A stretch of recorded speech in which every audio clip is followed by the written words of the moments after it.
Hey guys, tonight, we're stepping into a world where shadows stretched long across muddy streets, and every cough could carry a death sentence. You're walking barefoot down a crooked alleyway in a medieval town, the smell of smoke rot, and something vaguely sweet lingering in the air. A church bell tolls in the distance. Somewhere close, a mother is screaming not in anger, but in anguish. The plague doctor hasn't even arrived yet. In this world, fear isn't something that happens at night. It hangs over the daylight like a funeral veil. And death. Oh, it doesn't knock. It bursts in uninvited. You probably won't survive this, but at least you'll know what to expect. So before you get comfortable, take a moment to like the video and subscribe, but only if you genuinely enjoy what I do here.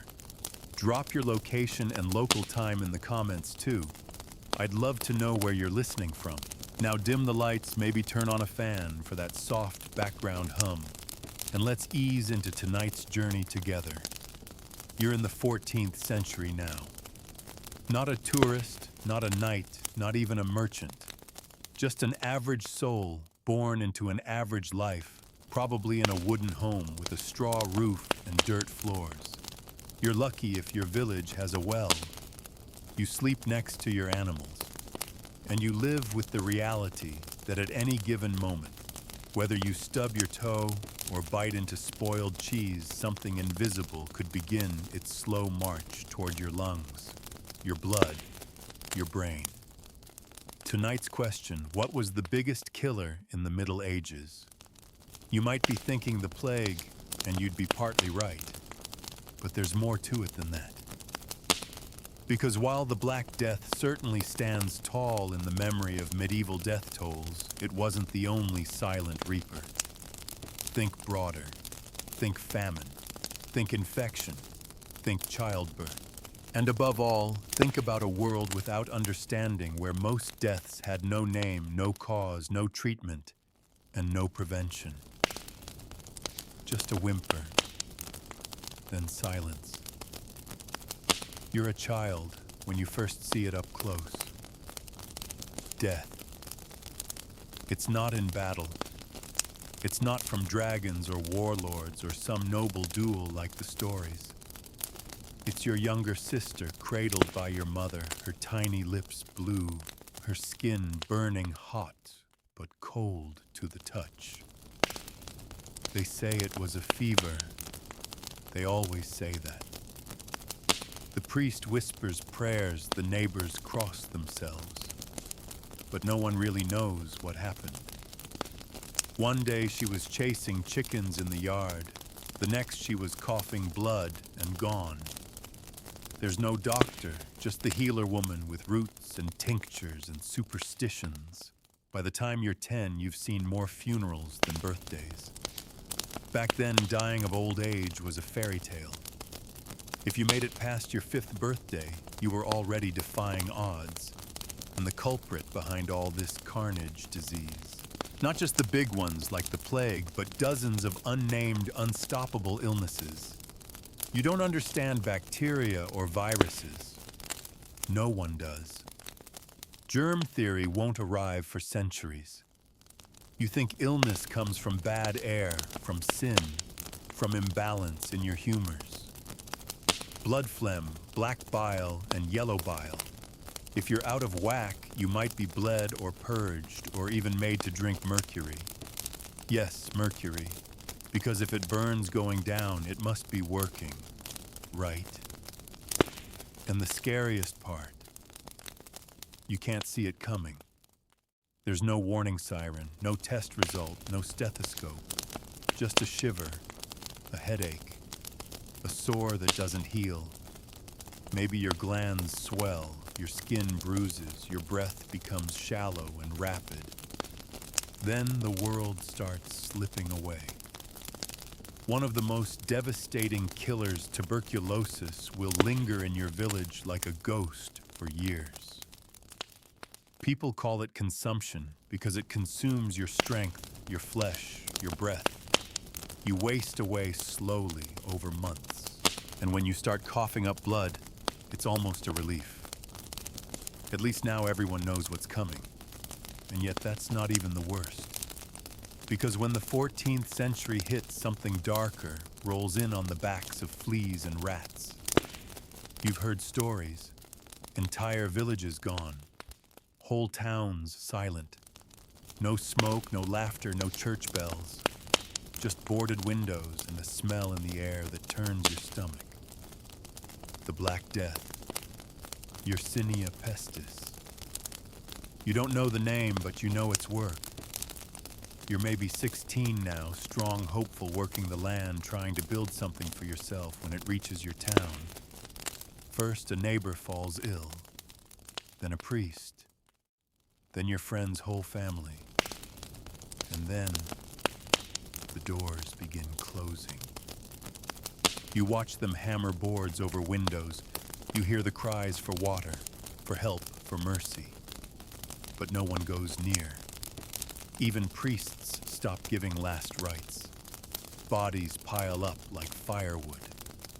The death isn't clean. It's not peaceful. You see it in the buboes, those swollen black lumps in the armpits and groin.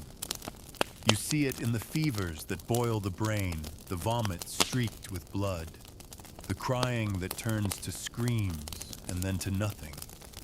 It kills fast, sometimes overnight. And yet, somehow you survive. Not because you were smart, not because you were strong, just luck. You had no idea what spared you. Maybe you never came in contact. Maybe your immune system held up. Maybe the wind blew a different direction. But death doesn't need the plague to find you. Remember that infected tooth you ignored. It becomes an abscess. Your jaw swells. You can't eat. You get a fever.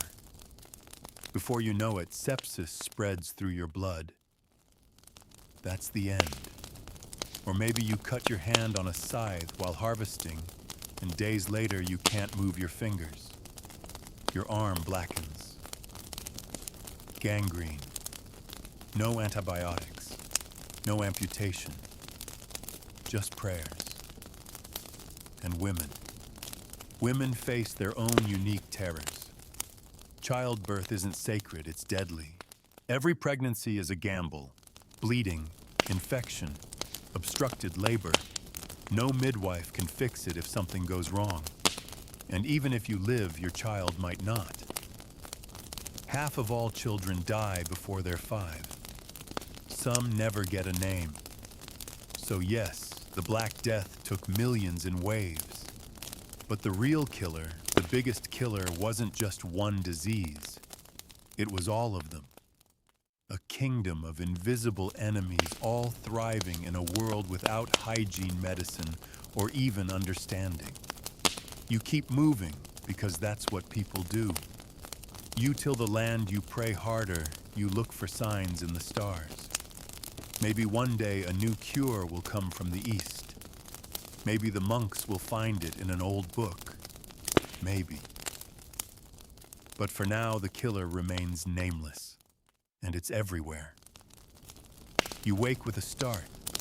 It's still dark. The embers in the hearth are cold. Something scurries along the wooden beam above your head, probably a rat. You've long stopped flinching at the sound. You lie on the straw mattress, rough and full of itching mites, listening to the wet cough coming from the next room. It's your uncle now. It began with a chill and a sore throat. Now he's burning, muttering nonsense and hasn't eaten in 2 days. No one dares sit too close. You've wrapped a cloth around your nose soaked in vinegar. Not because it works, but because it's all you have. The smell of death is different than you expected. It's not one thing. It's layers, sweat, sour breath, urine, pus, rot, smoke from the fire, and the faint sweetness of decay. It clings to the walls, to your skin. You can almost taste it. But you're used to this. Everyone is. Because disease isn't rare here. It's the background hum of life. The healer comes at dawn. She's hunched with a pouch of dried herbs and a candle stub shaped like the Virgin Mary. She offers prayers, sprinkles powder on your uncle's forehead, and ties a charm to the bedpost. Then she whispers to your mother, "He probably won't last the night." And just like that, she's gone off to the next cottage, the next fever, the next family clinging to hope. This is what medicine looks like in your world. No hospitals, no sterile rooms, no pills or injections, just ritual superstition and centuries of trial and error. If it worked once, if someone recovered after drinking thyme tea, it becomes sacred. If someone died after eating mushrooms, all mushrooms are now evil. People don't understand causes. They see patterns, connections, signs from God. And most of the time, they're wrong. That's why the biggest killer isn't just plague or fever, it's ignorance. You might survive one sickness, but the next one will be different. Measles, dysentery, typhoid, smallpox. You can't tell them apart. They blur into one thing: weakness, heat, pain, death. It moves through towns like a wave. Then it vanishes only to return years later stronger.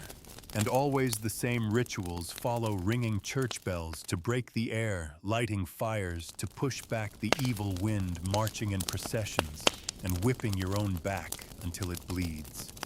Not to heal, to atone. Because deep down everyone fears it's sin that brings death. That you deserve this. You've seen it in the faces of the dying. That helpless look, not just of fear, but of guilt. Like they've failed somehow. Like their death is punishment. But sometimes there's no time for guilt. Like when dysentery hits.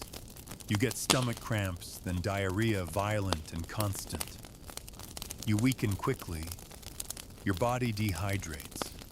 You can't eat. You can't move.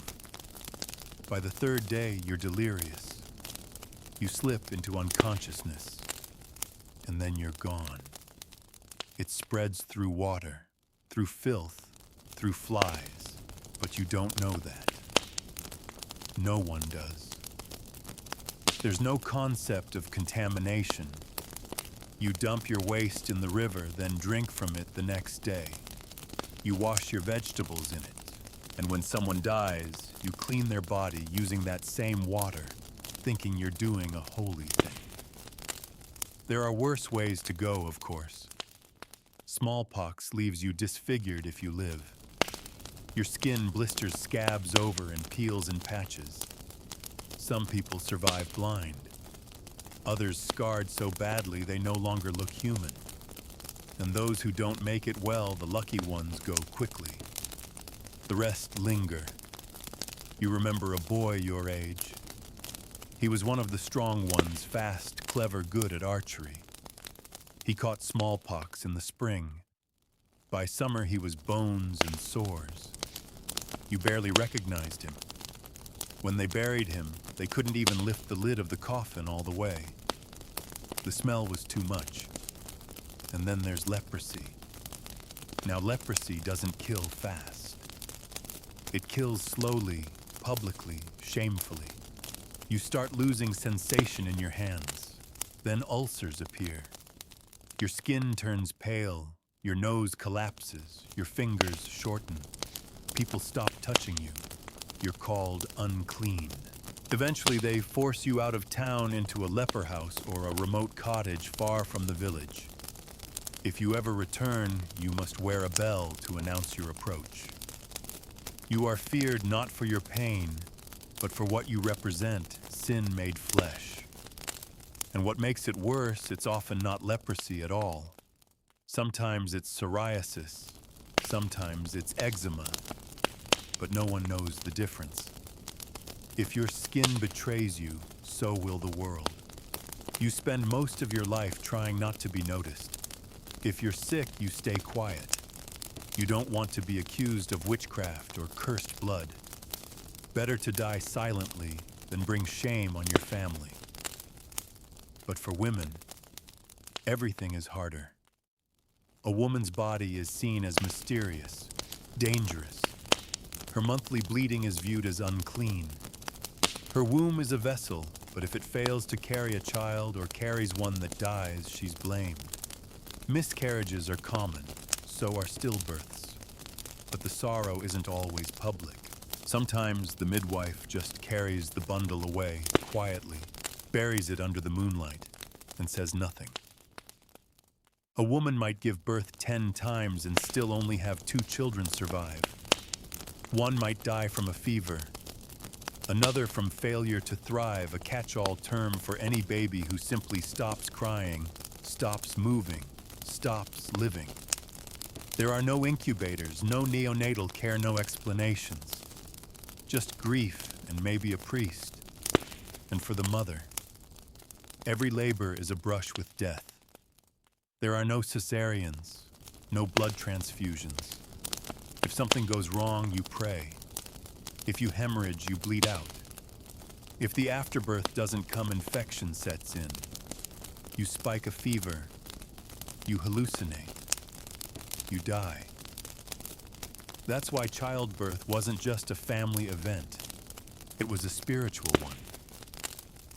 Women would confess before giving birth. They'd make wills. They'd beg saints for mercy, because they knew this might be the last thing they ever do. Still, people live. Somehow.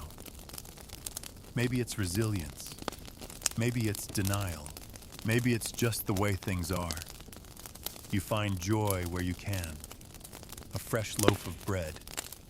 A sunset over the hills. Laughter at the market. A good harvest. The first time a fever breaks and someone lives.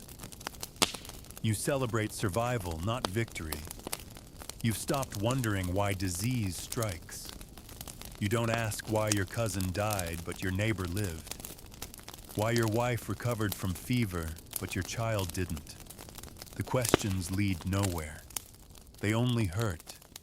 Instead, you look for meaning. Maybe the sick are being tested. Maybe the dead were needed in heaven. Maybe life is just a waiting room for something better, because otherwise it's too cruel to bear. And still, somewhere out there, another illness is stirring. It's always just over the next hill in the next cart, the next handshake, the next prayer. And so you wake up each day not wondering if the killer will come, but when. You're older now, wiser, though not by choice. You've learned that nothing stays clean for long, especially not your hands, your food, or your water. That stream you once drank from freely, it's now lined with human waste and dead animals. You know better than to drink straight from it, but what choice do you have? The village well dried up last summer. Rain barrels are precious, and in winter, everything freezes. You try to boil water when you can, but firewood is scarce. So you drink, you pray, and you hope the belly cramps don't come. In the Middle Ages, death often enters through the stomach. The food you eat is far from safe. Grain riddled with mold, meat barely cured, cheese crawling with life. And bread, your staple, your daily anchor, can betray you. If it's made from rye infected with ergot fungus, it becomes a nightmare. Hallucinations, convulsions, burning limbs. They call it St. Anthony's fire, and the pain is said to be a punishment from the saints themselves. But it's not divine, it's a toxin, a cruel little spore that hides in your daily meal. You've seen entire villages go mad after a harvest gone wrong. People stripping off clothes, screaming about flames under their skin, twisting their limbs like puppets with broken strings. Some run into the forest, never seen again. Others are locked away in the church and prayed over until they either die or the madness passes. And famine doesn't come politely. It arrives in silence just after the spring rains fail or the rats overrun the grain stores. You notice the changes first in the bread. It's thinner, grayer. Then it's stretched with bark, acorns, even dirt. You chew and chew, but it never fills you. Your stomach swells with hunger. You sleep longer, speak less. The children's ribs start showing. Your mother's cheeks hollow. The Great Famine of 1315 was the kind of killer that didn't leave scars.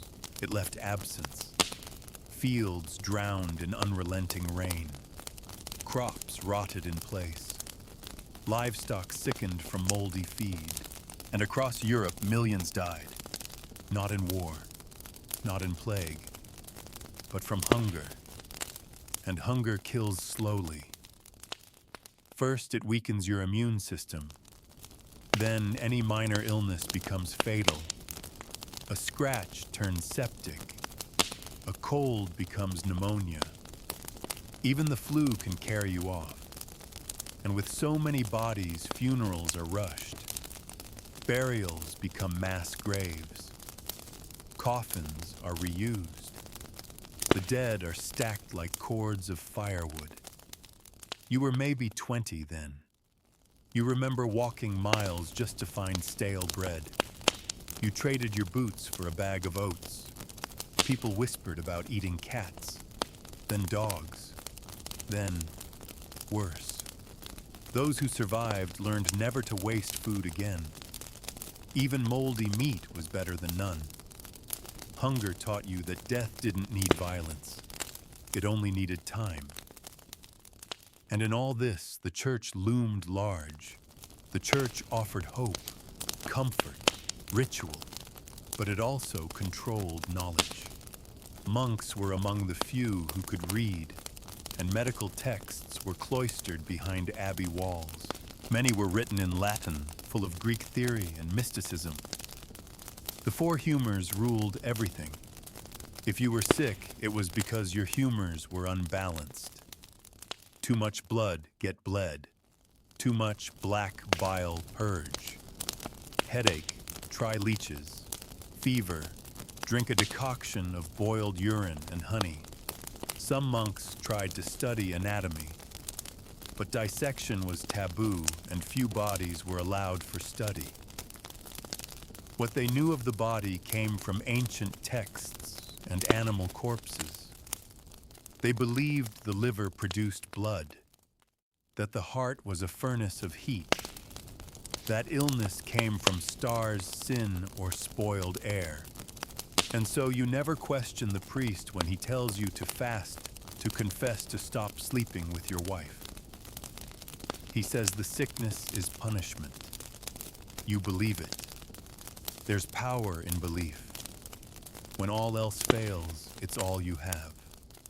You wear relics around your neck, splinters from the true cross, a tooth of Saint Bartholomew, a chip of bone from Saint Sebastian. You hang herbs in the doorway. You burn incense. You whisper psalms as your loved ones cough and choke. But belief can be a dangerous thing too. Because when disease strikes hard like it did during the Great Plague, people look for someone to blame. And when they can't find a cause, they invent one. Jews were accused of poisoning wells. Foreigners were driven out. Witches were hunted, tortured, and burned, all to satisfy the hunger for answers. You remember the hysteria, the way they dragged that old widow from her cottage, accusing her of cursing the children who died of fever. She screamed her innocence, but no one listened. They tied her to a cart and paraded her through the streets. She died in prison. No trial, just fear. Fear has a rhythm in the Middle Ages. It creeps in with the rumors, grows in the silence between church bells. and explodes when enough people decide that death must have a face. Any face. But the truth. The biggest killer doesn't have a face. It doesn't wear armor or carry a scythe. It's not a single disease or famine or mistake. It's everything combined. It's the soil, the air, the water, the body, the ignorance. It's the accumulation of vulnerabilities. Because you live in a world designed to break the body. Long hours bent in the fields, little food, dirty water, no rest, no medicine, and no escape. Even your home is a hazard. The soot from your hearth clogs your lungs. The lice in your bedding suck your blood. The mold in your walls poisons your breath.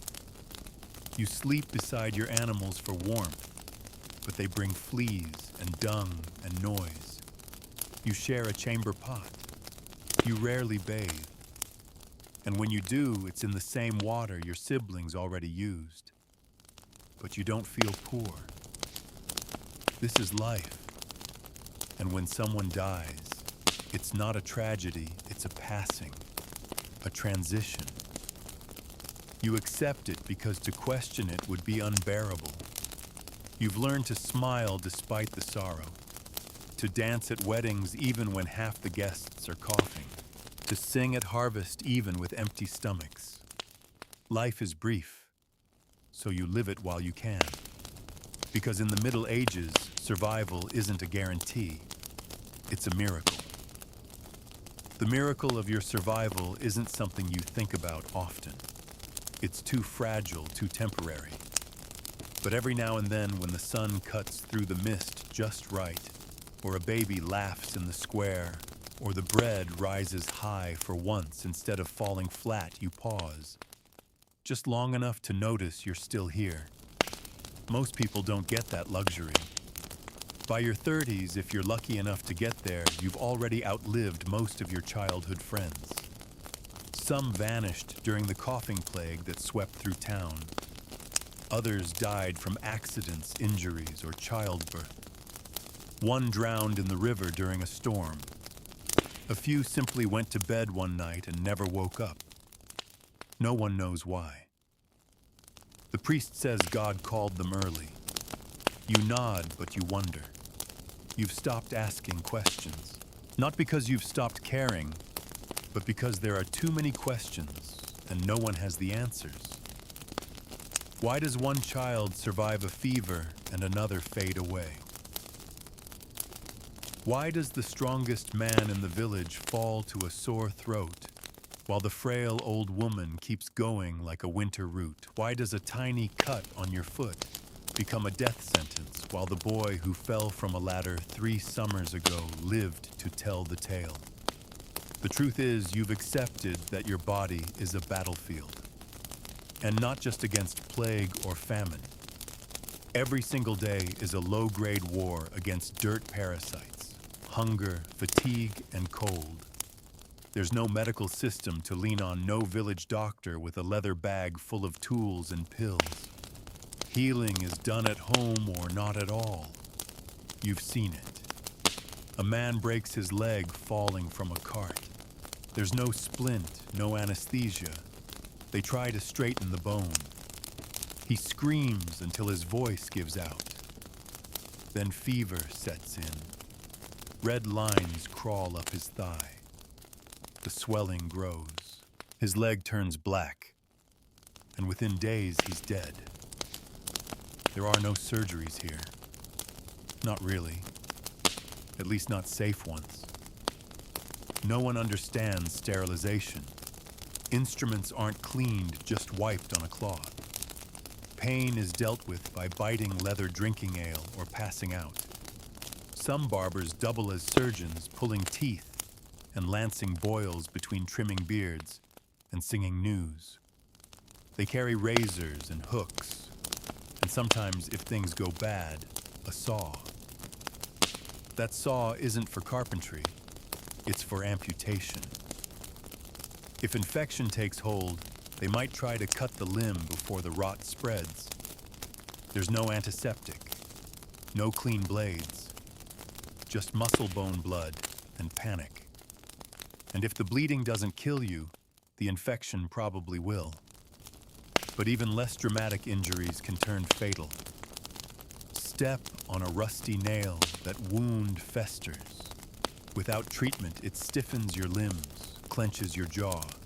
You can't open your mouth. You can't breathe. Tetanus. A death so painful, it's called the devil's grin, because your face contorts into a rictus of agony. And yet, even knowing all this, you keep working. You have no choice. You rise with the sun, bend your back to the soil, and pray the weather holds.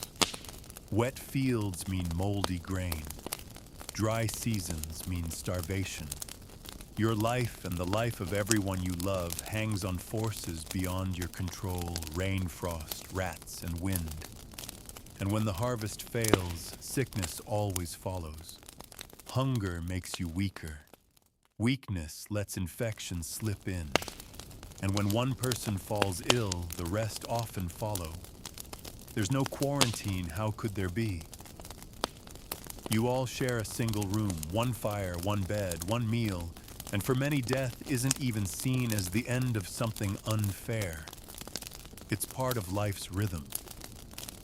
People don't cry the same way you might imagine. They mourn, yes, but not with the sharp, cutting grief that asks why him, why now.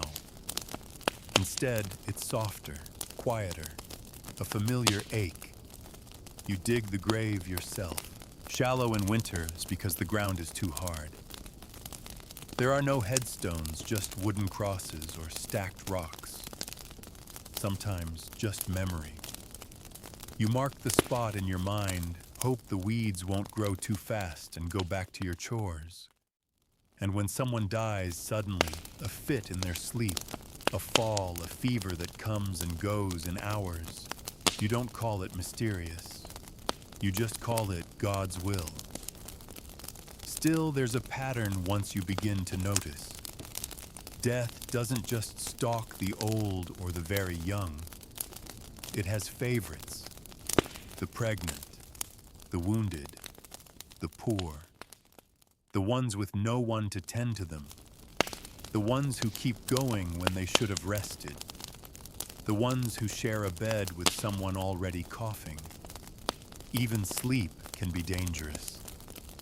You've heard of people freezing in their beds, especially in the stone houses where heat escapes through every crack, or smothering from smoke when the fire flares in the night, or being crushed beneath collapsing rafters after a storm. And yet you sleep, because exhaustion is heavier than fear. Your dreams aren't like today's dreams. You don't dream of fame or travel or success. You dream of dry weather, of healthy children, of a winter without coughing, of not burying another sibling this year. And in those dreams, you're not alone. You're part of a village, a web of lives woven together. You depend on each other. The baker needs the miller.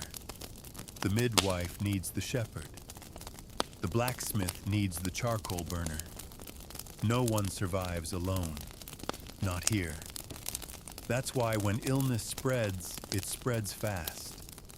One boy sneezes at Mass. 3 days later, half the altar boys are down with fever. By the end of the week, it's reached the baker, the butcher, the teacher. You trace it back, wondering who brought it in. Maybe a traveler. Maybe a tinker with a sick dog. Maybe it came on the wind.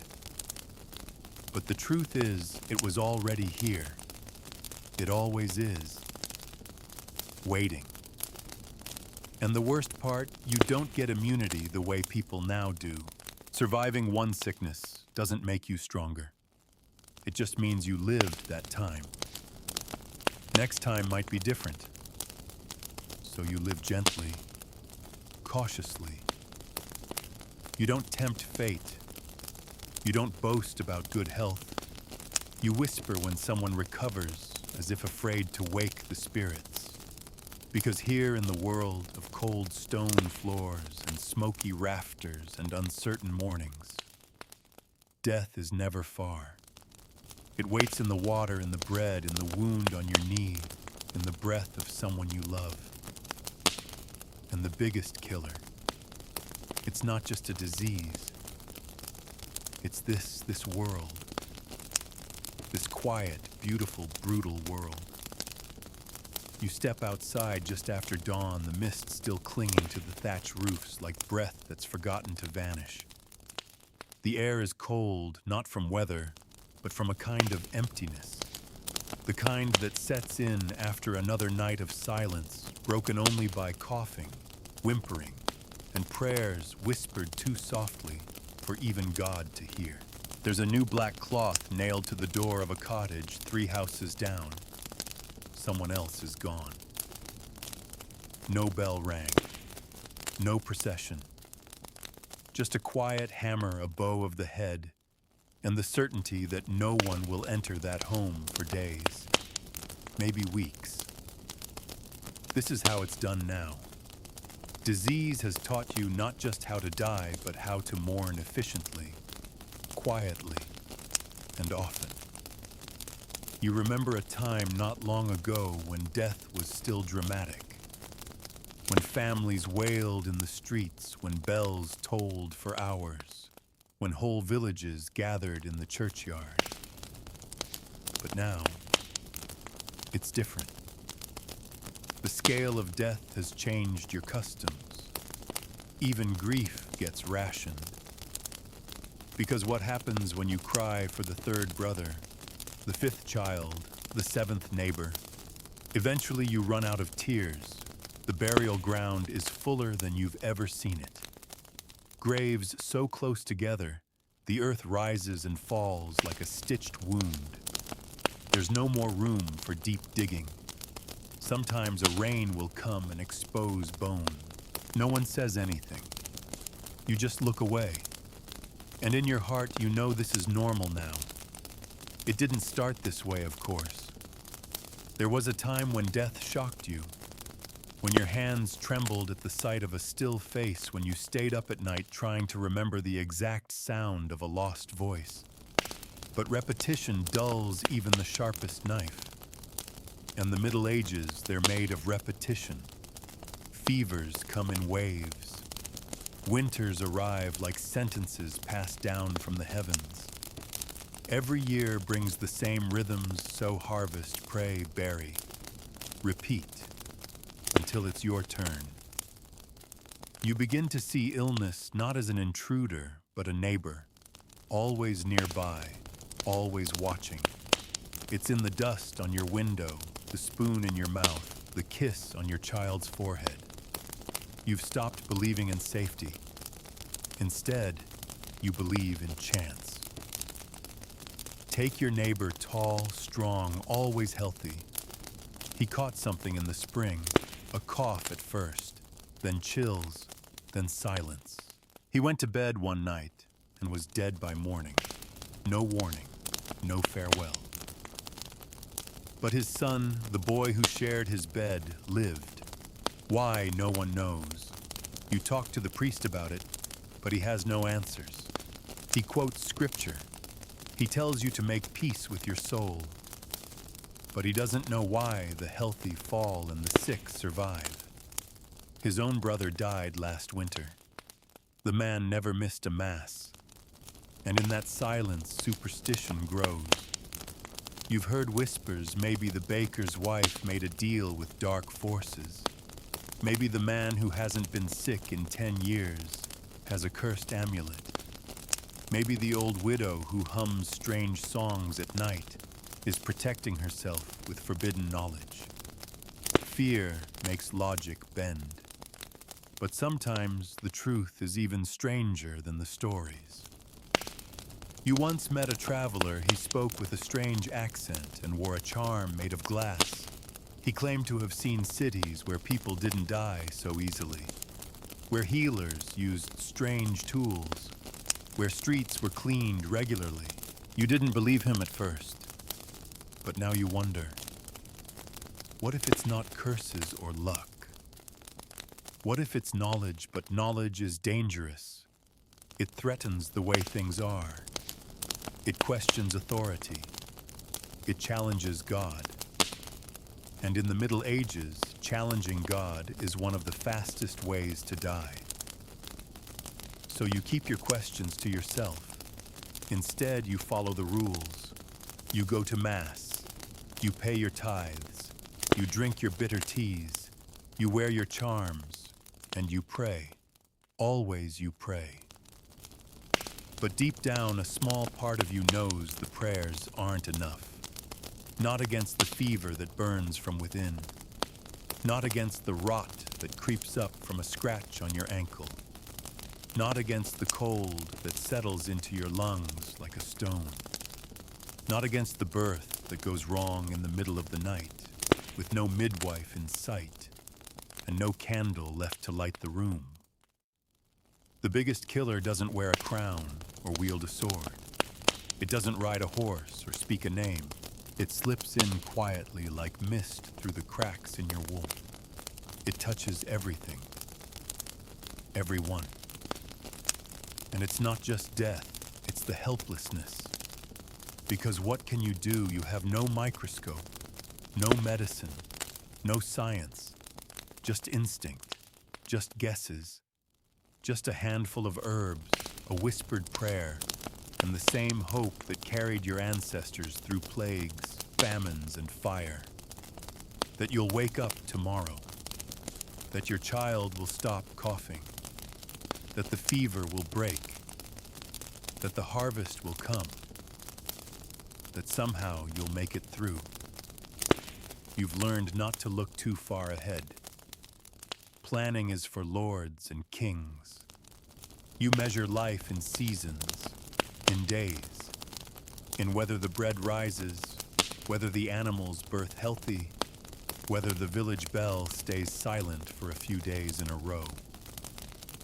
And when it doesn't, you lower your head tie on the black cloth and keep going. Because you must.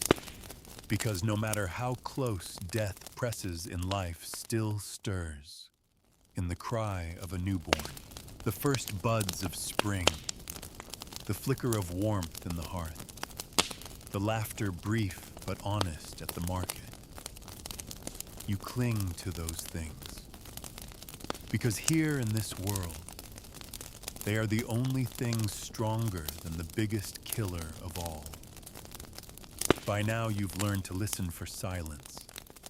Not just the quiet of night, but the deep, unnatural hush that settles over a home when someone is too sick to speak.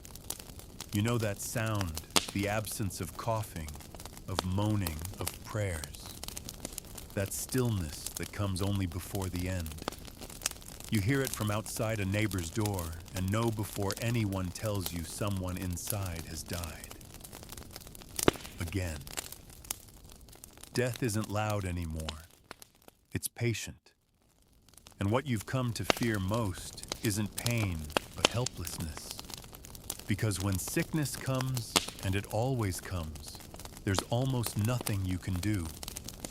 No potions that truly work, no salves that can stop the spread, no whispered words that change the course. You might hold a fevered hand, mop a brow, with cool water change soiled linens. But the body, it does what it will.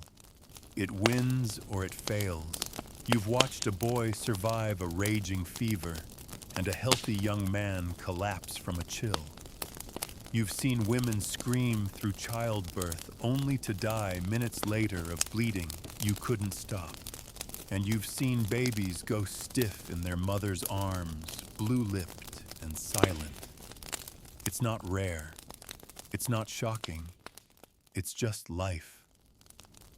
You were never taught about germs. No one was. There are no lectures, no diagrams, no awareness of invisible invaders multiplying inside your body. You think illness is carried on bad smells or maybe evil spirits. Some believe it seeps from swampy air or comes from touching someone cursed.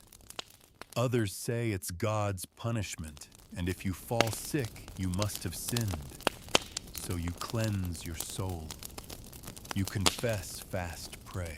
Sometimes you walk barefoot to a holy shrine miles away, hoping the pain in your feet will distract heaven from the sickness in your chest. When you're desperate, you turn to whatever you can find. Some swear by garlic stuffed in the nose, others by sleeping with a knife under the pillow to cut the fever away. There are rituals involving fire smoke, iron salt, a dead mouse tied to a wound, pig fat smeared across boils, charms drawn in ash on the door. You try them all, because what else can you do? You can't write. You can't read. You've never even seen a book up close. The most learned man in your village is the priest, and even he only reads Latin parroting words he barely understands. The village healer is helpful sometimes. She's old, calm, and knows a lot about plants. But even she admits softly that most of her work is guesswork. She's buried 3 of her own children. Her hands tremble when she mixes herbs now.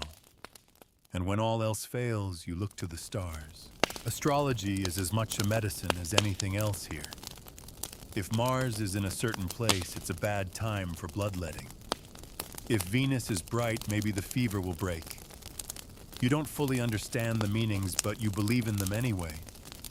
Not because you're foolish, but because you're human. You need something to believe in. Even bad advice feels like control. And when people have no control, they create stories. Like the one about the man who died from looking at the moon, or the woman who lived through a plague because she kept a frog in her apron, or the traveling monk who could speak with death and convince him to pass by a house. You know they're not true, but you whisper them to children anyway, because they need comfort too, especially when the next wave of illness hits. Maybe this time it's the sweating sickness. It begins quickly, sudden heat, drenching sweat, then collapse. You've seen men dead within hours. No time to say goodbye. No time to beg forgiveness. Or maybe it's something quieter. An infection from a thorn embedded too deep. You think it'll heal on its own, but days later the area is red, swollen, hot. The pain spreads. You develop chills. Soon you can't walk. Then you can't eat. Then, gone. And all the while, people keep talking about the big killer. The Black Death. The Great Mortality. The one that darkened Europe like a cloud and took whole cities in a week. You've seen drawings of it. Terrifying creatures, dancing skeletons with grinning skulls, dancing through towns. Entire families wiped out one by one with no time to bury the bodies. But here's the truth. Yes, the plague was terrifying. But it wasn't the killer. Not alone. The real killer. It's the weakness left behind. The conditions that allow any disease to flourish. The lack of sanitation. The poor diets. The cold, damp homes. The overwork. The fear. The constant grinding exposure to death with no relief, no protection, and no learning from the last time. You were never taught to prevent anything, only to endure it. Even your body is trained for it. You've grown hard. You don't flinch at boils or bruises. You don't panic when your gums bleed or when a sibling vomits blood. You tend to them. You sing while you work. You wait. And when death comes, you try not to take it personally, because it doesn't come for you. It just comes. You hear the bell again, low, slow, 3 times. That means it was a child. You pause, bow your head, and return to your chore. There's grain to dry before the storm, a neighbor's fence to mend, a chicken to chase from the garden. You go on. Because that's what people do in this world. They live beside death, not in opposition to it, like a shadow that never quite fades. And the biggest killer, it's not just one thing. It's the air, the soil, the food, the fear, the acceptance that no matter how hard you try, no matter how much you love, you are never more than a cough, a scratch, a sneeze away from slipping under completely. But still, you carry on. Because life even here still insists on being lived. You're carrying a pail of water back from the well when you see her, your neighbor Anna, sitting on a bench outside her cottage, motionless. She's young, not much older than you, but her eyes look ancient. Her skin is pale, lips cracked. You nod as you pass, offering a soft smile. She doesn't return it. She hasn't smiled in weeks, not since her baby died, not since the coughing started in her husband. You know what that stillness means. She's waiting, not for help. She knows none is coming. She's just waiting to see who dies next. You see it everywhere now, that blank, quiet look. Not fear, not even sorrow, just endurance. As though everyone is simply bracing for a wave they can't stop. This is the long shadow cast by the biggest killer in the Middle Ages. It's not just in the body, it's in the mind. The fatigue, the resignation, the dull ache of watching everyone you love grow thin, cough blood, or vanish in the night. You remember when the sickness first came through the village again. The priest said it would pass quickly, that God was merciful.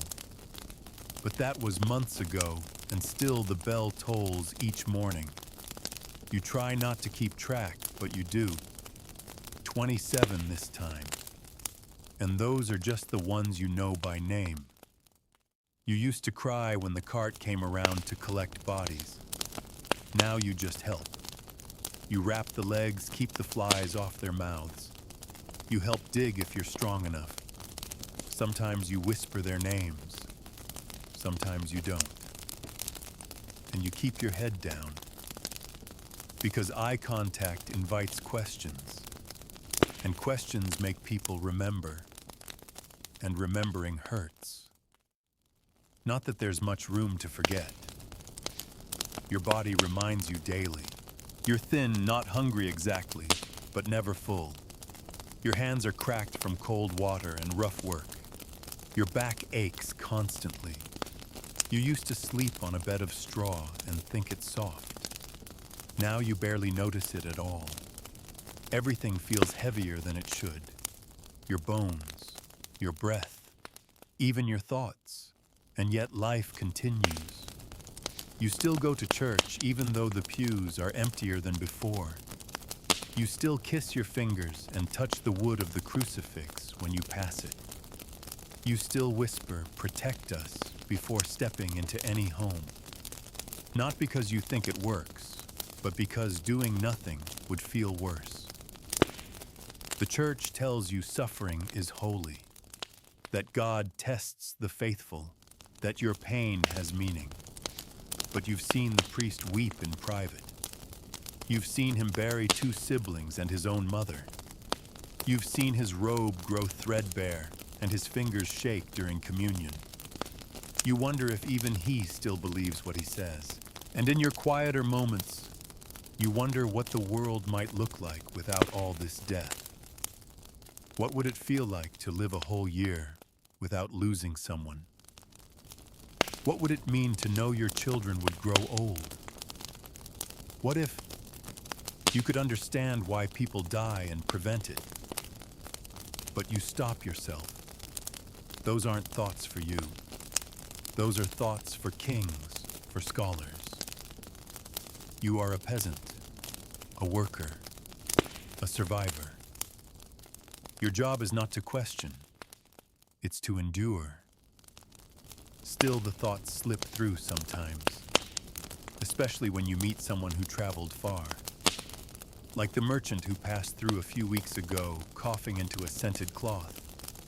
He said he came from the south, where the air is warmer, and the cities have doctors, real ones.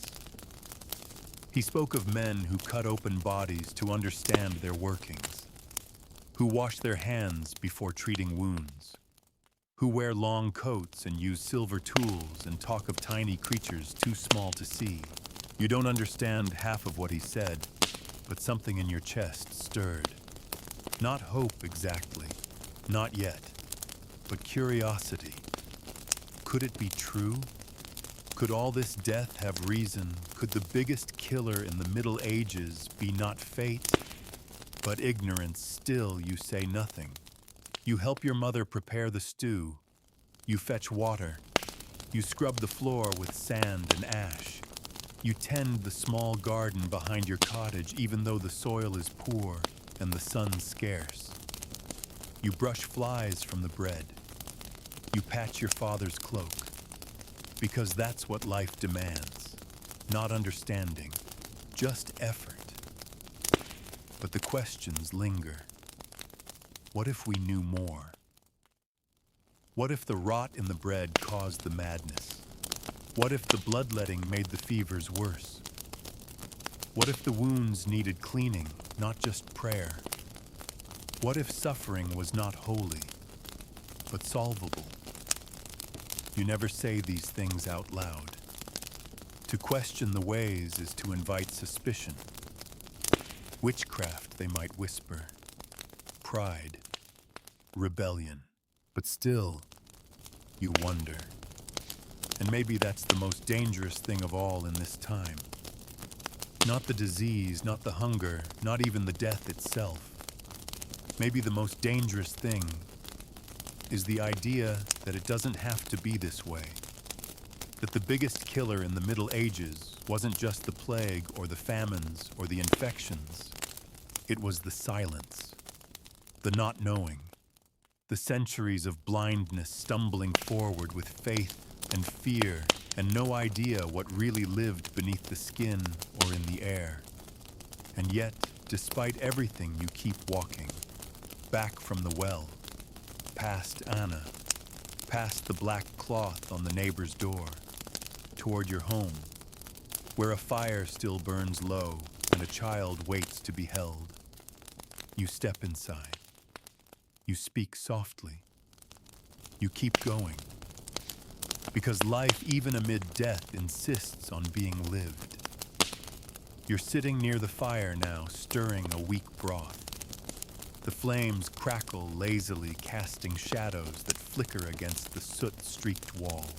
The broth smells mostly of onion and herbs. You haven't seen meat in weeks. Maybe more. You fish out a limp sprig of thyme, set it aside, and sip the broth to taste. It's bland, but hot. And in this world, hot counts for something. Outside, the wind claws at the walls, rattling the wooden shutters. It's the kind of cold that seeps into your bones and stays there, no matter how many layers you wear. You pull your shawl tighter and glance across the room. Your youngest is asleep by the hearth, face flushed with the beginnings of a fever. You watch her chest rise and fall. You do it without thinking, counting the seconds between breaths, listening for changes. This is your routine, the eternal vigil, watching for the signs, a cough too deep, a chill that doesn't break, a sore that refuses to heal. Because here in your world, there's no line between a mild illness and death. One often becomes the other without warning. You know now what few admit: survival is not a matter of strength. It's luck. It's chance. It's being in the right place at the right moment when the wrong thing tries to take you. And sometimes it still does. You stir the broth again.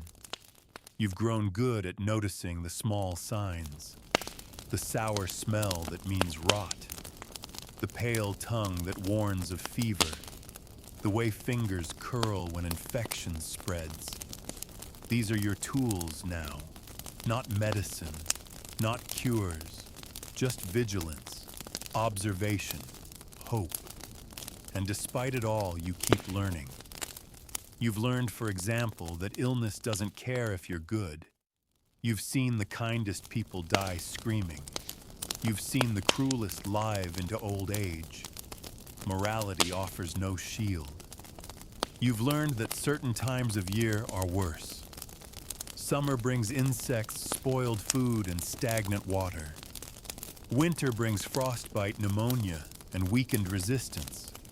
Autumn, the harvest, is your only reprieve, and even that is fleeting. The moment the grain is stored, the race begins to keep it dry, keep it safe from rats, from mold, from rot, because hunger is always waiting. And hunger is an accomplice to death. You remember the last lean season, how your neighbor's son dropped dead in the field rake still in his hands.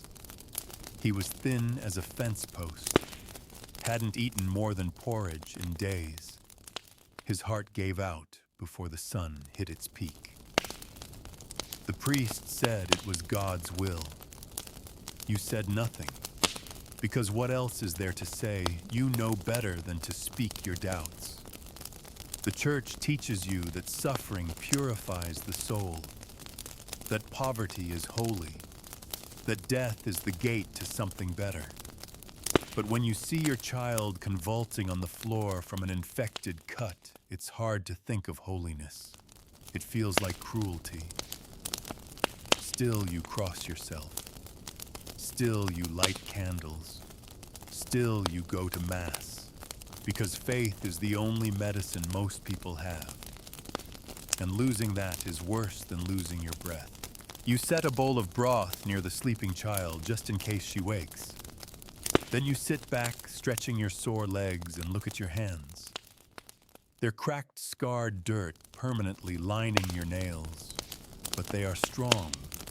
They've buried too many yes. But they've also delivered babies, baked bread held trembling hands through long nights of fever. They've done what they could. And in a world like this, doing what you can is all there is. You remember when the midwife visited last spring. She'd been trained by another midwife who had been trained by someone before her. A lineage of women whose names were never written down. She carried bundles of herbs, pieces of horn oil, and thread.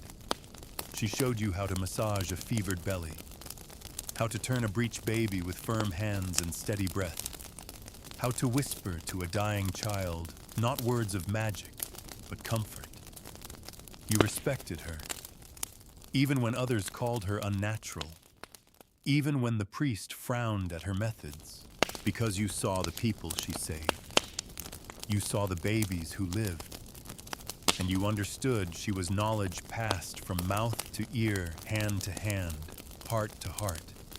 It made you wonder how much else had been forgotten, how many cures were lost when a healer died without a daughter, how much wisdom was buried beneath the floor of a plague-ridden cottage. But that's the way of things. In your world, nothing stays. Not the warm seasons, not the children, not the names of those who came before, unless someone remembers. So you remember. You remember what broth soothes a cough, what tea calms stomach pain, what salve eases burning skin. You remember which herbs to crush, which roots to boil, which leaves to chew. Not because anyone told you, but because someone tried once and it worked. And now that memory might save someone else. You've become a kind of healer yourself, not formally, not with titles or robes, but with your hands, with your eyes, with your effort. And effort here is everything. Because when no one else comes, no doctor, no priest, no miracle, you are the one who stays. You hold the fevered head. You clean the wound. You say the last prayer. You carry the weight, and through it all the killer watches. Not with malice, not even with awareness, just inevitability, like wind, like fire, like winter. But even so, you resist. You keep feeding the fire. You keep boiling the water. You keep planting the seed. You keep telling the story. Because that too is survival. And in this endless winter of illness and sorrow, it is memory and will that keep you warm. The wind has died down, but the cold lingers. You step outside to feed the chickens, boots crunching in the frozen mud. The breath leaves your nose in pale clouds, and your fingers sting with each handful of seed. One of the hens lies still near the coop, dead stiff, eyes open. You sigh. That's the third this week. You don't know what killed it. Cold sickness, old age. You don't have time to figure it out. Not when your own family is still coughing. Back inside, the air is warmer, the fire coaxed back to life with damp wood. You wipe your hands, check the broth from earlier, and kneel beside your daughter. She stirs. Her forehead is hot, but her breath is steadier. You murmur a prayer without thinking, brushing her hair back with a hand more calloused than gentle. This is how you survive now, quietly, incrementally, and always death waits nearby. But not just from disease, because sickness isn't the only thing that kills in the Middle Ages. Not by a long shot. You've seen accidents claim as many lives as fevers. A broken cartwheel can crush a rib cage. A falling branch can crack a skull. A simple trip in the dark onto stone or ice or through a loose floorboard can break a neck. There's no ambulance, no clean hospital. If you fall, someone might carry you home, but often they just carry you to the church. And childbirth, always childbirth. You've heard it from behind thin wooden walls, the groaning, the shouting, the silence. You've seen the blood-soaked rags, the men waiting outside with hands clasped and eyes hollow. No one knows what's happening inside except the women. The midwife shouts orders. Then there's crying, sometimes from the baby, sometimes from the husband.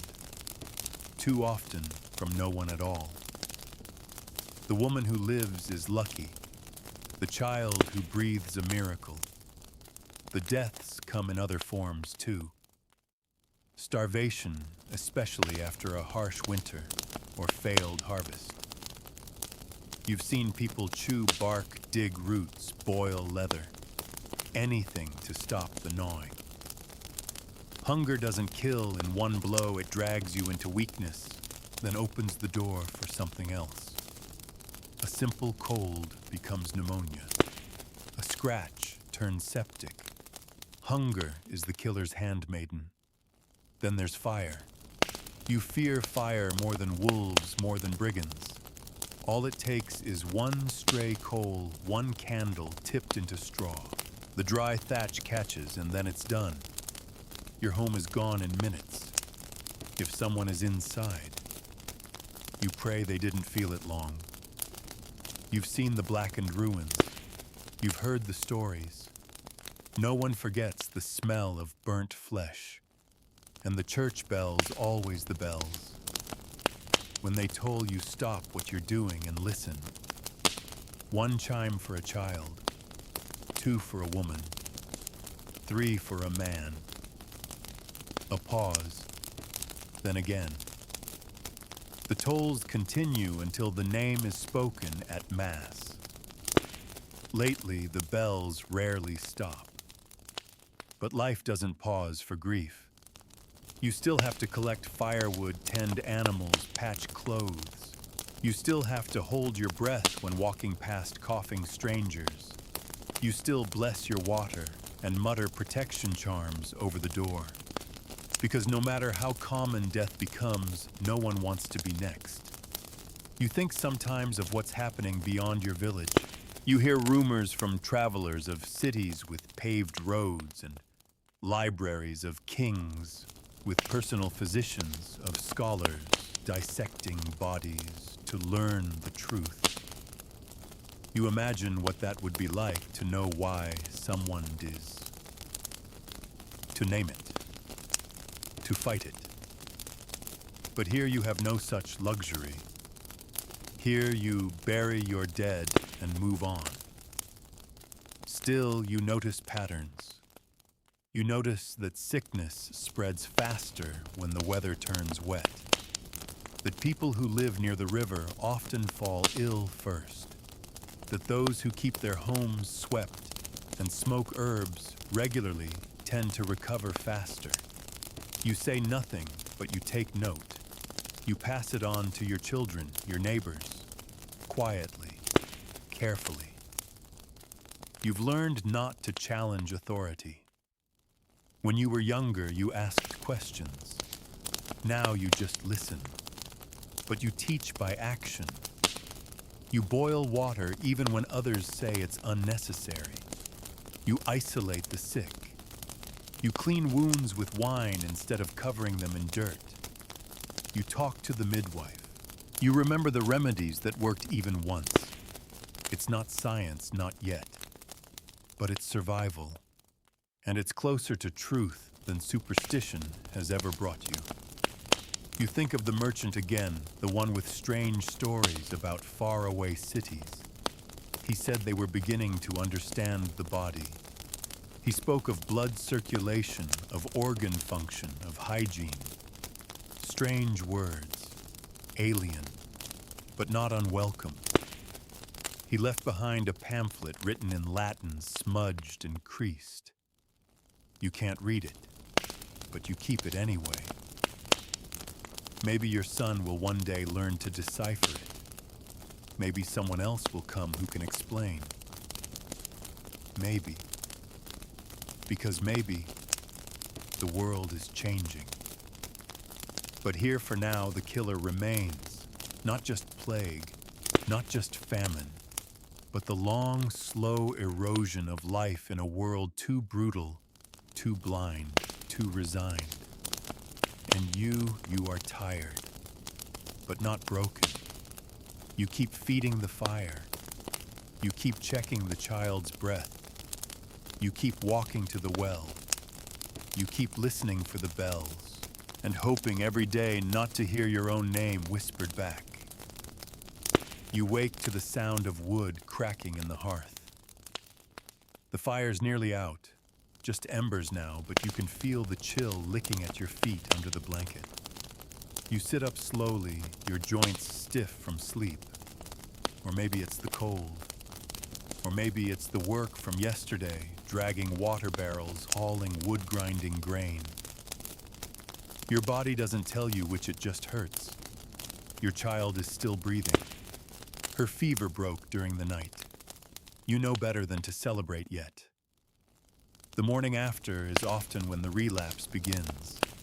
But for now, she sleeps, and you take the small victory quietly.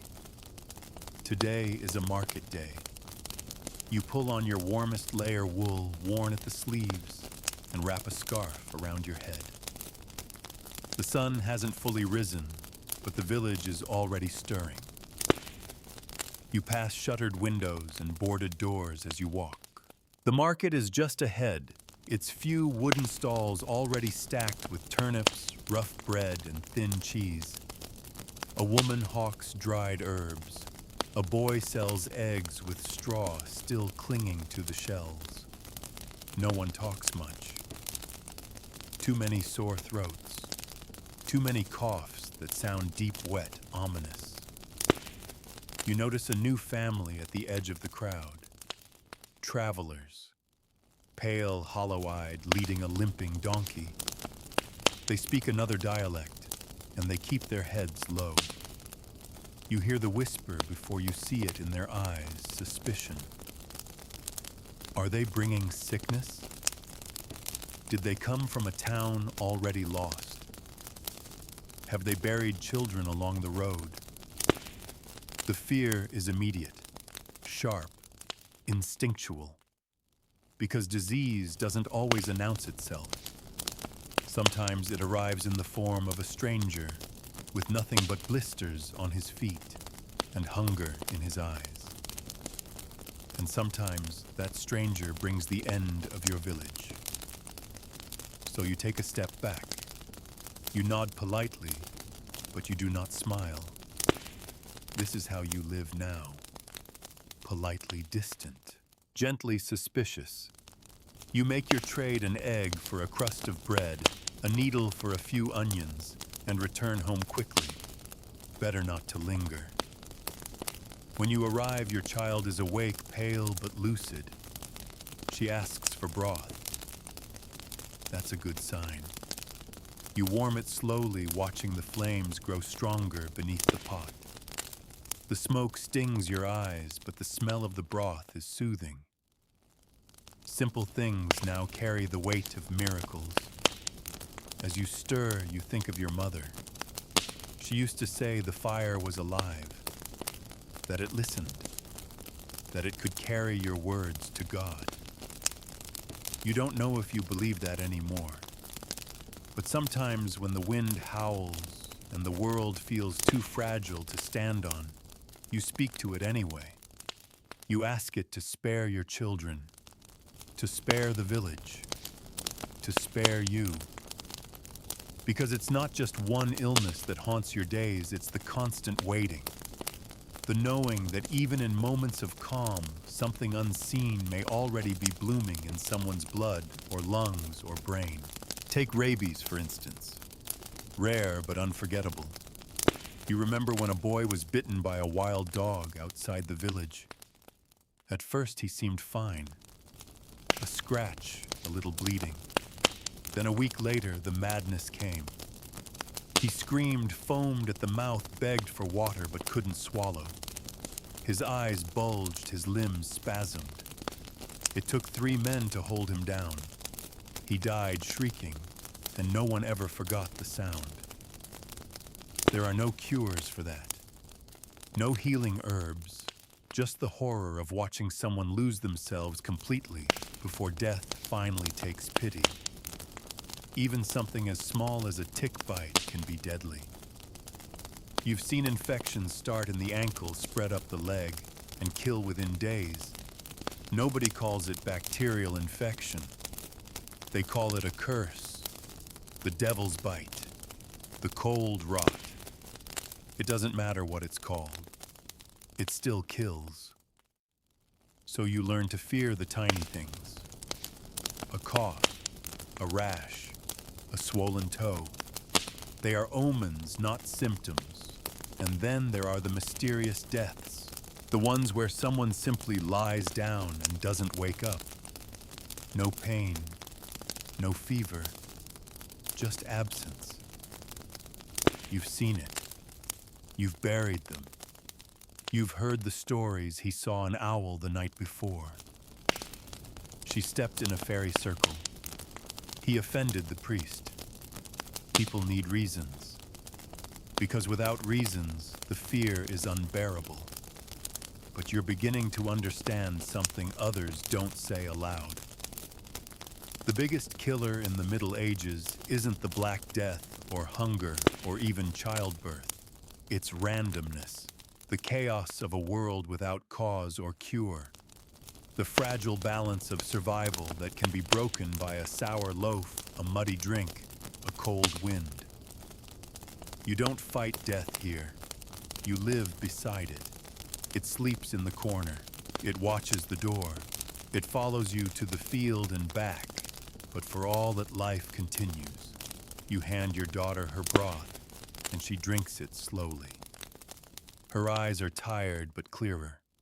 You smooth her hair and listen to the wind at the shutters. Outside, someone is laughing, just for a moment. A real full laugh. It startles you. You haven't heard laughter in days, maybe longer. You look out and see 2 boys chasing a chicken through the muddy street, their bare feet splashing as they run. The chicken darts, they fall over each other, and one erupts into wheezing giggles. His brother joins in. Their mother yells from a doorway, but even she smiles as she does. And in that moment, you remember death may be the shadow that falls over everything, but life still shines through. The next morning brings a softness in the air. The frost has pulled back slightly, and the smell of wet earth rises through the village like a memory of something warmer. You open the shutters just a little, enough to let the pale morning light spill into the room and wash over your daughter's sleeping face. Her fever hasn't returned. Her cheeks are less flushed. You take a breath deep and cautious, like someone reaching into a stream to test its current. Maybe, just maybe, she's healing. You've learned not to celebrate too quickly.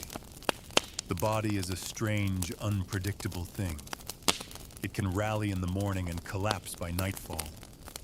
But still, you allow yourself one silent moment of thanks. Not out loud, of course. That might tempt fate. You step out to fetch water again, your hands tightening around the worn handle of the bucket. The well is quiet this time, a few villagers nodding to one another, not speaking. That's how most days begin, quiet nods and lowered eyes. You all know the same things. You all live with the same unspoken truths. There are fewer people these days. You don't need a census to tell you. Just look around. The baker's stall is closed. The blacksmith's apprentice hasn't been seen in 2 weeks. The older woman who sold herbs hasn't lit her lamp in the window. Her shutters are nailed shut now. Even the birds are quieter. You draw the water cold and clear, though you've stopped trusting that appearance long ago. You'll boil it before anyone drinks. You always boil now, no matter how clean it looks. A habit you picked up during the last sickness, one of the only things that seemed to make a difference. As you carry the heavy pail back home, your back aching, you pass the churchyard. There's a fresh mound of earth, no marker yet. You pause, not to cry. You've gone dry, but to remember, to bear witness. The person who lies beneath that earth was once warm, breathing, dreaming. Maybe they had children. Maybe they laughed. Maybe they sat where you sit now, hoping, praying, bracing. You murmur a quiet prayer and walk on. Back at home, your daughter is awake. She sits up slowly, arms shaking with the effort. You help her sip water. You don't ask how she feels. That would be cruel. Instead, you ask if she slept. She nods. That's enough. You've come to measure progress in tiny steps. The ability to swallow. The sound of a full breath. The first steps across the floor. Recovery in the Middle Ages is not triumphant. It's tentative, fragile. It never feels permanent. You know too well how quickly strength can vanish. Still, you feel something rise in your chest. Not quite relief, not yet. But maybe it's beginning. You kneel to stoke the fire, and while you work, you think of all the ways people have tried to make sense of death. You've seen it drawn as a skeleton with a scythe, as a pale rider on a black horse, as a faceless spirit who enters through the keyhole, as a beautiful woman who kisses the dying, as a swarm of flies, as a demon, as an angel. Everyone sees it differently, but everyone sees it, and you no longer see it as one thing. You see it everywhere, woven through daily life, in the cracked lips of a child, in the hollow cough of an elder, in the empty spot at the table. And yet, for all its power, death doesn't stop the world. That's what surprises you most. You still mend the roof, still feed the chickens, still scrub the pots. You've even begun spinning wool again, your fingers stiff but skilled from repetition. You hum while you work, just softly. An old song your mother sang. Because work, in a way, is what keeps you human. So much of this world reduces you to survival. Eat, sleep, don't die. But when you spin, when you plant, when you shape bread with your hands, something else stirs. Something older than fear, older than death. A sense of self. You are not just waiting to die. You are living, even now. You tell your daughter stories while she rests. Not about kings or saints, but about her grandmother. About when the fields bloomed early one year and the sky turned orange with butterflies. About how her uncle once danced so poorly at a wedding that he tripped over a goat. She laughs, a soft, broken sound. But it's laughter. You nearly cry. Because in that moment, something stronger than the biggest killer touches your home. It's not medicine. It's not a miracle. It's something else. It's continuity. The thread that ties the dead to the living. That keeps memory breathing. That refuses to let darkness have the final word. And you realize something. Maybe the biggest killer in the Middle Ages wasn't death itself. Maybe it was forgetting. Forgetting joy.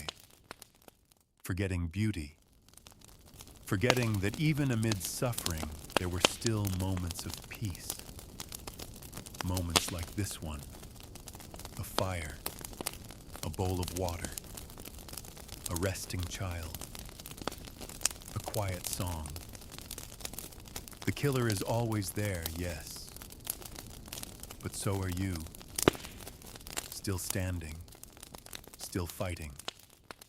Still singing.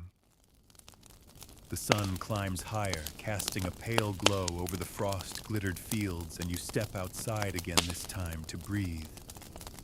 To feel. Not to fetch water, not to work. Just to be still in the biting morning air. You close your eyes, feel the wind thread through your shawl and into your bones, and for the briefest moment, you let go. Let yourself not worry, not listen for coughs, not brace for bells. It's quiet, not the ominous kind. Not yet. This is a softer quiet, the kind that settles after a fever breaks, when the body still aches, but the threat feels, just for a moment, a little more distant. Inside, your daughter sleeps again. Curled now instead of sprawled, the tension gone from her brow. Her breath slower, less rattled. The broth stayed down. She even asked for more. You've seen this before. The slow climb back to life. And you've seen its opposite. How a child can speak and smile and even walk, and then slump quietly in a corner by the fire and never rise again. You don't forget things like that. They stay with you. The way her foot was tucked under her leg, the bowl still in her hand. The way it took a full minute before anyone realized she wasn't breathing. You shake the thought loose. Not today. Today there is warmth in the sun. You walk the perimeter of your little garden. It's barely holding on. A few winter roots. Wilted greens under damp straw. Still, you tend to it. Not for harvest, but for habit. For rhythm. Because in a world where death is random and silent, having something to nurture, something to coax from soil and sunlight feels like power. You brush your fingers over the herbs lining the edge. Thyme, sage, maybe enough to dry for later. You make mental notes even though you already know them by heart. And that's when you hear it. The bell. One chime. A child. You freeze. Another one gone. You try not to count anymore, but your mind does it for you. That's the third this week. The 12th since winter began. You don't know which house, you won't ask. Not yet. Because that's the new rule of grief here, don't ask unless someone tells you. Respect the silence. You return inside, gently shutting the door. Your daughter is still asleep. You listen to her breath. In, out. Shallow, soft. You sit beside her. You don't touch her. You just stay near. You think of your mother's hands, always working, always warm. And your grandmother's voice, rough with age, humming prayers over a pot of broth that smelled almost exactly like the one you made yesterday. You can almost hear it now. That low rhythm in the back of your mind. You understand something more clearly now than ever before. The biggest killer in the Middle Ages isn't simply plague, famine, childbirth, or infection. It's not even war or fire or poisoned bread. It's time. Time in the way it erodes. Not just bodies, but stories, names, knowledge. It's the long forgetting. The way so many died and were never written down, never remembered. The way women's wisdom, herbal, spiritual, practical, faded with each funeral. The way healers became witches when fear rose high enough. The way you've buried people whose full names you never learned. The church keeps records, some, but not of people like you. Peasants, widows, shepherds. The quiet ones who nursed the sick, dug the graves, kept the fires going, passed the herbs, caught the babies, whispered the lullabies. You were never meant to be remembered. But you remember. You remember what broth to make, what herbs helped your son when his skin blistered, which prayer your grandmother whispered when the fever didn't break, how tightly your sister held your hand the night before she tirad, and how she smiled, yes, smiled as though she knew something you didn't. You remember. You are the archive. The healer, the mourner, the priest and the gravedigger, and the choir and the cook, and the nurse and the firekeeper. And no, you can't stop death, but you can stand in its shadow and not collapse. Because when you hold your daughter's hand, when you hum the song your mother sang, when you gather herbs and wrap them in cloth for the next child who coughs, you push back. You may not defeat death, but you refuse to let it erase everything. You've seen what happens when people give up. You've seen the hollowed homes, the shuttered doors, the families who stopped lighting fires altogether because grief swallowed them whole. You will not be one of them. You are tired. You are older than your years. You are always afraid. But you are still here, still boiling water, still whispering names of the dead, still breathing into a world that may not remember you, but that doesn't mean you were never here. The killer may come again, soon, for you, for your child, for someone you love, but it won't find you broken. It will find you standing. In the garden, by the fire, remembering, living. Later that day, word spreads quietly, as always, that the child who died was the miller's youngest, a girl of just 4 summers. She'd had a fever the day before, nothing unusual, and then nothing. No time for prayers. no goodbyes. Her mother found her before sunrise, cold eyes still half open, little hand clutching a worn scrap of linen. You don't cry. Not because you're numb, though some days it feels that way, but because there's nothing left to cry out. Grief has become part of your breath, stitched into your muscles, fused with your memories. You nod at the news, say nothing, and keep stirring the pot. That's how people grieve now. With motion, with silence, with routine. And so the village moves on, quiet, hunched, enduring. But the questions still churn in your mind. You've stopped asking them aloud, but they linger. Why does it take the children? Why not the old? Why not the cruel? Why the ones who still had so much life left? You've heard all the answers. It was her time. God called her. She was too pure for this world. None of it makes sense, but you say the words too, because silence is worse. You carry a basket of kindling to the church, your breath fogging in the cold. Inside, the air is thick with incense and damp stone. Candles flicker. The priest chants low Latin prayers, and somewhere in the back pews, someone sobs quietly. You leave the basket without speaking and slip out before the Mass ends. Outside, a thin snow begins to fall. Snow always changes the sound of things. It hushes the world. It covers the mud, the stains, the graves. It makes everything look clean, pure, peaceful. It's a lie, but it's a kind one. You walk slowly home, letting the flakes settle on your shoulders. You glance up at the rooftops where smoke curls gently from chimneys and try to imagine how many inside are lying still, too weak to move.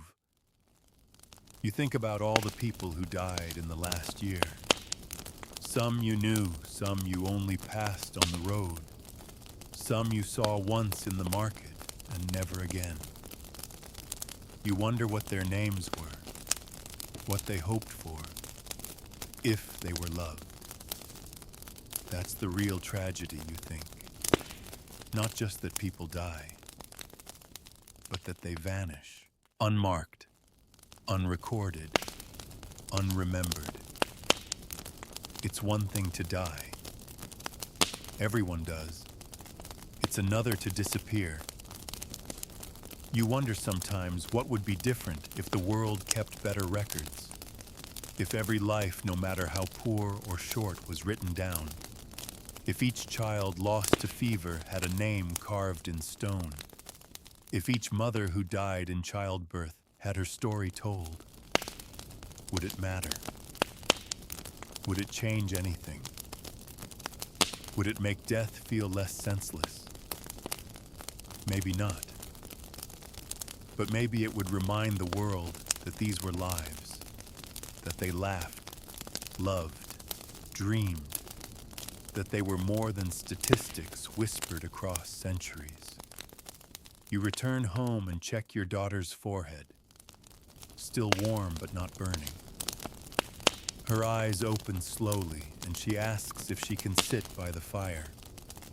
You help her up, wrap her in a shawl, and settle her onto the bench. She holds your hand, just holds it. You don't speak. You just sit there together watching the fire while snow continues to drift past the window. The house smells of smoke and herbs and bread. You remember the first time you baked that bread. Your mother was still alive. She guided your hands, correcting your grip, humming softly as she kneaded beside you. She's gone now, but the memory of her hands in the dough remains. The song she hummed still lives in your throat. The story she told while the bread baked, the one about the fox and the winter wind, you pass it on to your daughter quietly, slowly, when sleep is near. In this way, your mother lives, and your grandmother, and the midwife who saved your sister, and the boy who taught you to climb trees, and the healer woman who died last winter after tending 10 plague victims in a row. They live in gestures, in stories, in songs, in habits passed down without names. And maybe that's all we get. Not immortality, not miracles, not protection, just memory. And when you realize that, really realize it, you understand something else. The biggest killer in the Middle Ages didn't just take lives. It erased them, burned them clean from the record, scrubbed them from the parchment, reduced them to whispers and ghost names. And your quiet defiance, your whispered songs, your careful tending of memory, that's resistance. That's rebellion. You sit by the fire, your daughter's head now resting in your lap. Her breath is steady. The snow outside grows heavier, like the sky itself is trying to cover the world. You hum softly, an old song, a memory made of sound, a line traced back through generations of women who survived just long enough to teach it to someone else. You will teach your daughter too, because as long as the stories remain, the killer does not win, not fully, not ever. The snow has settled thickly by morning, blanketing the village in a kind of forced peace. The roads are silent. The fields are buried. Even the church bell, usually faithful as a rooster, doesn't ring today. You stir from sleep, slowly blinking up at the beams above your head, marveling at how still everything feels. Your daughter sleeps nearby, cheeks flushed with warmth, not fever. Her breath is deep, natural, steady. The kind of breath that once would have gone unnoticed, but now feels like a hymn. You let yourself believe it now. She's getting better.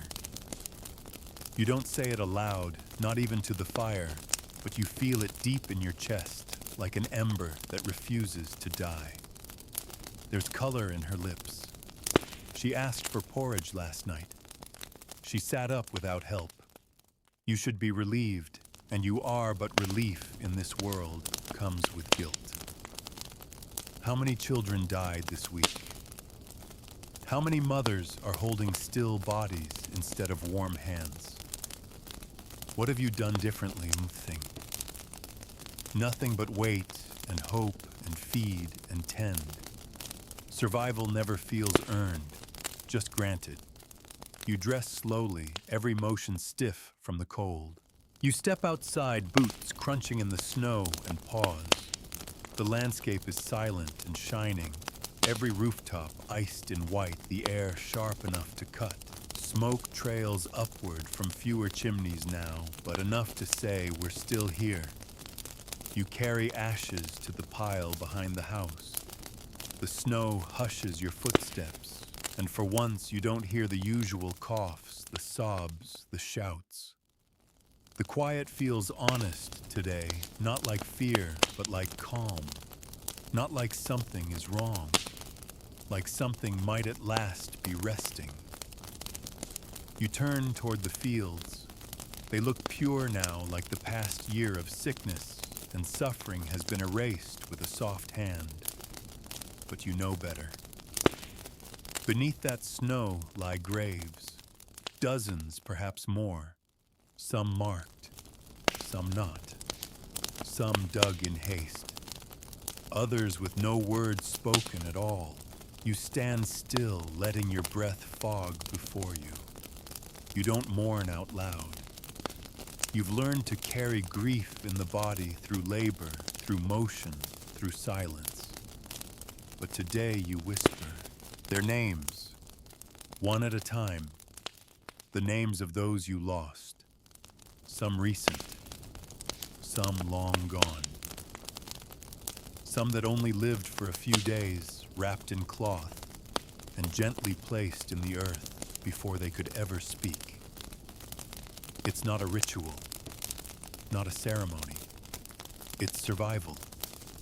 Because memory, you've learned, is the only thing death can't reach. You whisper, and each name feels like a thread pulling them back to the surface for just a heartbeat, just enough to say you were here.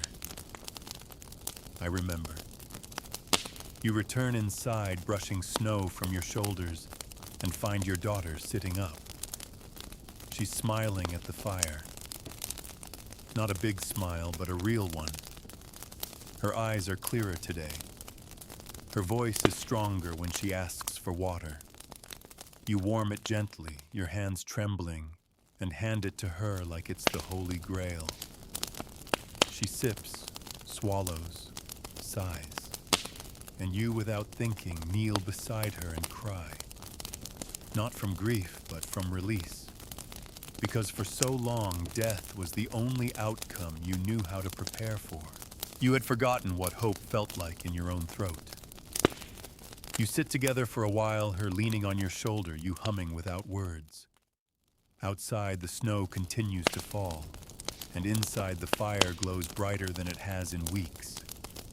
And you realize the killer never leaves. It doesn't pack its bags and ride away. It stays in the water, in the air, in the memory. But so do you. So does love. So does care. So does the impulse to hold, to heal, to hope.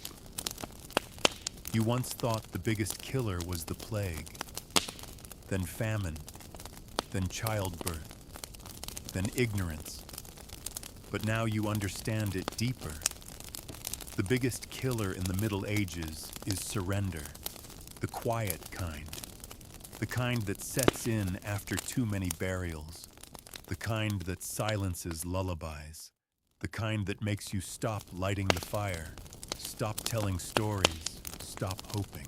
But as long as you light the fire, as long as you whisper their names, as long as you take your child's hand and hold it tightly in yours, you are fighting back. You may not change the world. You may not see the day when sickness has a name and cures have form, and books hold answers instead of riddles. But your breath is still warm, your heart still beats, and your story is not over. Not yet.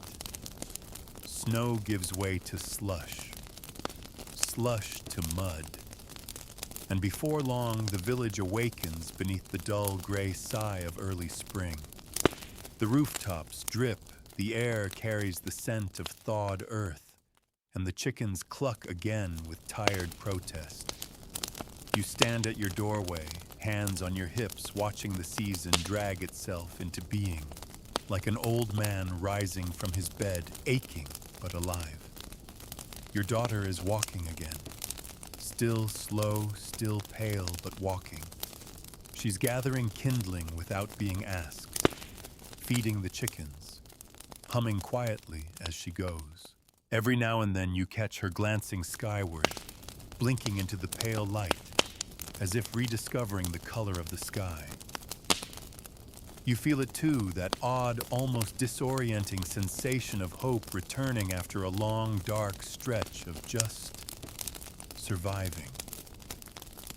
You let it in cautiously, the way one opens a door to a knock that might be a friend or might not. Around you, life begins to stitch itself back together. The market opens. The church bell rings at its usual time. A neighbor whitewashes their doorframe as if repainting it might somehow protect them next time. You see children running again, though not as many. Some are missing, and their absence is a quiet ache that everyone carries like a shadow. But still, the ones who remain. And that's something. You visit the burial ground again. There are more crosses now. Simple, crooked wood. Some names you recognize. Others are just etched initials. A few graves bear nothing but a stone. You bring wildflowers not because anyone asked you to, but because it feels right. Necessary even. Not for them, they're gone.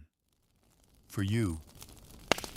Because to place a flower is to say you mattered. You were loved. You are remembered. You kneel in the wet grass. The ground is soft the way grief softens after a long winter. Not healed, but changed. And you understand now more than ever what truly defines the Middle Ages. It's not just plague or dirt or fire or ignorance. It's resilience. It's the ability to keep going when the odds say you won't. To plant again after famine. To love again after loss. To light the fire again when the last one barely kept you alive. You stand slowly and walk home, your boots heavy with mud and memory. That evening, your daughter asks you to tell her a story. It's been a long time since anyone asked for that. You don't choose one of saints or kings or battles. You tell her about her grandmother, about the way she laughed when the bread rose too high and knocked over the lamp, about the way she sang as she spun wool, about the night she sat awake by your bedside when you had the fever, whispering prayers, refusing to sleep. Your daughter listens with wide eyes, wrapped in her blanket, leaning close. And as you speak, you feel it again, that thread of memory weaving you into the past, anchoring you in something bigger than fear. This is your rebellion against the killer, against time, against silence. You will not forget. You will not let go, and someday when your daughter has children of her own, if she lives that long, please God, you hope she tells them this story too. Not just of saints or miracles, but of surviving, of holding fast, of carrying fire in a world that tried to snuff it out. Because that is what the killer never counted on. Not just endurance, but memory. Not just resistance, but love.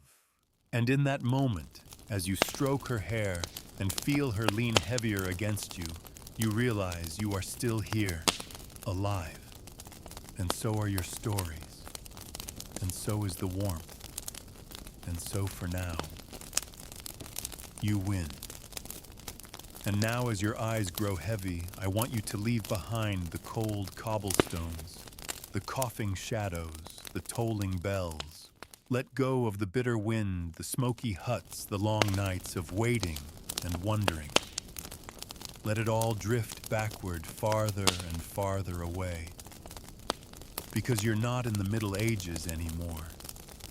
You're safe now, wrapped in quiet, held by warmth, and surrounded perhaps by the silent echoes of lives long gone but not forgotten. You've walked through a world that was raw and unforgiving. You've felt the weight of loss, the fear of unseen enemies, the ache of survival. But through it all, you've also witnessed the resilience that lived in every breath, every prayer, every hand that reached for another. The Middle Ages weren't just about plague and pain. They were about light, too.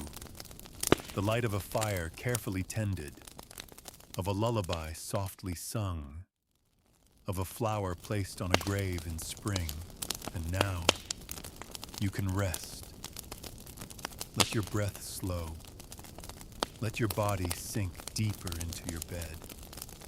You've wandered far tonight through centuries of sorrow and strength.